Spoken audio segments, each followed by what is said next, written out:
In today's video, I'm going to show you how to import images as planes in Blender fast and easy. This is a super useful workflow if you want to bring in reference images, create quick background cards, or turn any image into a textured plane without doing a bunch of extra setup. If this video helps, make sure to hit that like button and subscribe for more Blender tutorials just like this. Alright, let's jump into it. First, open Blender and make sure you're in your scene.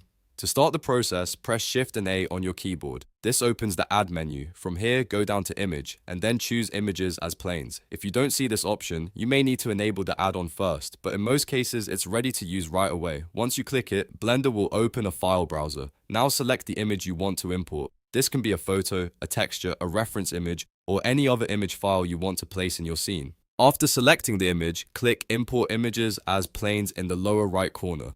Blender will automatically create a plane and apply your image as a texture for you. That means you do not need to manually add a material or connect image textures by hand. It's already set up and ready to go. Once the plane is in your scene, you can move, rotate, and scale it just like any other object in Blender. This is especially helpful if you're building simple props, environment cards, or scene references.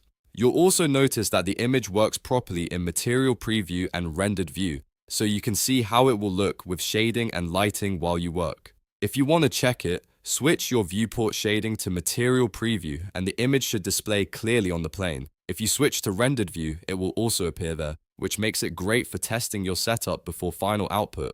And that's it. You've successfully imported an image as a plane in Blender. It's quick, clean, and one of the easiest ways to get images into your scene. If you found this useful, don't forget to like the video, subscribe to the channel, and turn on notifications so you don't miss the next Blender tip. Thanks for watching, and I'll see you in the next one.